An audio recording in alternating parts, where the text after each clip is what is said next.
Kali ini kita akan membahas bahaya ikan asin, bahaya rambutan, dan bahaya salak. Yang pertama kita akan membahas ikan asin. Makan ikan asin bersama dengan nasi panas dan sambal pedas memang menjadi santapan favorit masyarakat Indonesia.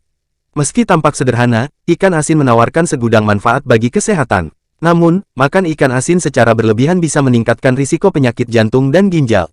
Terlalu banyak mengonsumsi ikan asin ternyata berisiko menimbulkan berbagai penyakit. Berikut adalah akibat makan ikan asin terlalu banyak yang perlu Anda waspadai. 1. Memberatkan kerja ginjal dan jantung. Ikan asin mengandung sodium garam yang cukup tinggi, sedangkan asupan garam yang berlebihan tidak baik bagi tubuh. Kelebihan natrium dalam darah akan memberikan beban kerja yang lebih berat pada ginjal. Bila garam terakumulasi, tubuh menahan air untuk mengencerkan garam. Kondisi ini akan meningkatkan jumlah cairan di dalam aliran darah. Peningkatan volume darah akibat bertambahnya cairan memberikan jantung pekerjaan ekstra dalam memompa dan mengalirkan darah.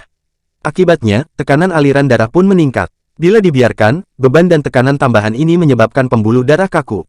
Sementara itu, pembuluh darah yang kaku dapat memicu berbagai masalah kesehatan yang perlu diwaspadai, meliputi tekanan darah tinggi, serangan jantung, stroke, gagal jantung, dan penyakit ginjal kronis. 2. Risiko kanker. Selain menambah beban kerja jantung dan ginjal, makan terlalu banyak ikan asin bisa meningkatkan risiko beberapa jenis kanker. Pada dasarnya, ikan asin mengandung nitrosamin, yaitu zat karsinogen yang dihasilkan pada proses pembuatannya. Seperti yang diketahui, proses pembuatan ikan asin memanfaatkan garam lalu dijemur di bawah sinar matahari hingga kering. Sayangnya, proses pengasinan dan penjemuran di bawah sinar matahari menimbulkan reaksi pada zat nitrit yang dihasilkan daging ikan. Hal ini membentuk senyawa nitrosamin yang bisa memicu risiko kanker.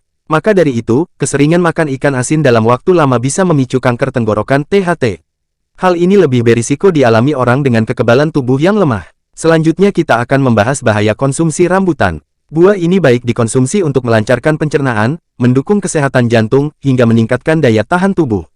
Meski begitu, tak sembarang orang boleh mengonsumsi buah rambutan. Pasalnya ada beberapa orang dengan kondisi kesehatan yang justru akan memburuk jika mengonsumsi rambutan. Berikut ini golongan orang yang tidak boleh mengonsumsi rambutan, seperti yang dikutip dari sajiansedap.com. 1. Pengidap diabetes. Rambutan memiliki daging buah yang berasa manis asam di bagian dalam. Rambutan umumnya syarat dengan gula alami dan memiliki rasa yang agak manis untuk memanjakan lidah. Terlebih lagi, untuk rambutan yang terlalu matang atau berwarna merah tua, kandungan gulanya terlalu tinggi untuk konsumsi normal. Kandungan gula rambutan yang tinggi ini tidak cocok untuk penderita diabetes. Kandungan gula dalam rambutan dapat menyebabkan peningkatan gula darah bagi penderita diabetes dan dengan demikian menyebabkan masalah. 2. Orang hamil. Selama kehamilan, seorang wanita harus mempertimbangkan makan banyak buah-buahan. Ini termasuk buah-buahan yang syarat dengan vitamin C. Meskipun leci bisa menjadi pilihan yang bagus untuk menikmati buah-buahan musiman, rambutan bukanlah pilihan yang tepat. Rambutan yang matang dengan rasa manis ekstra yang bisa menjadi penyebab kekhawatiran. Rambutan yang terlalu matang memiliki jumlah gula yang tinggi dan gula ini segera diubah menjadi sifat alkohol ketika berada di dalam tubuh. Sifat alkohol dari pul rambutan di dalam tubuh bisa berbahaya bagi ibu hamil dan janin. Oleh karena itu wanita harus menghindari rambutan yang terlalu matang selama kehamilan mereka. 3. Pengidap kolesterol tinggi. Rambutan diketahui dapat meningkatkan kadar kolesterol dalam tubuh. Hal ini sangat sesuai dengan jumlah rambutan yang dikonsumsi. Makan berlebihan dapat mempengaruhi kadar kolesterol secara signifikan. Kadar kolesterol tinggi bisa menjadi bahaya bagi kesehatan jantung dan kehidupan orang tersebut.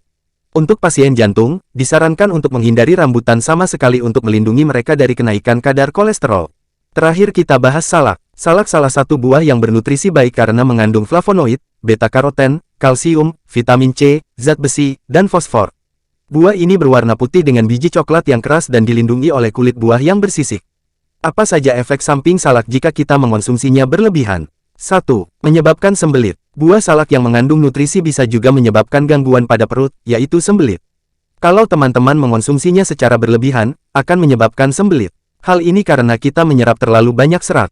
Serat jika dikonsumsi terlalu banyak bisa sebabkan air besar kita menjadi keras dan sulit dikeluarkan. Oleh karena itu, konsumsilah salak dalam batas wajar. 2. Tidak baik untuk pengidap penyakit MA. Orang yang sedang terkena penyakit MA sebaiknya juga tidak banyak-banyak mengonsumsi buah salak. Hal ini karena asam pada salak bisa memperparah penyakit MA pada seseorang dan semakin mengiritasi dinding lambung. Jadi, kalau teman-teman menderita MA batasi jumlah konsumsinya. 3. Tidak baik untuk penyakit tifus. Selain orang dengan penyakit MA, orang yang sedang terkena tifus juga sebaiknya tidak mengonsumsi buah salak. Hal ini karena kandungan serat yang tinggi pada salak ternyata tidak baik bagi orang yang terkena tifus. Konsumsilah makanan yang aman bagi orang dengan penyakit tifus.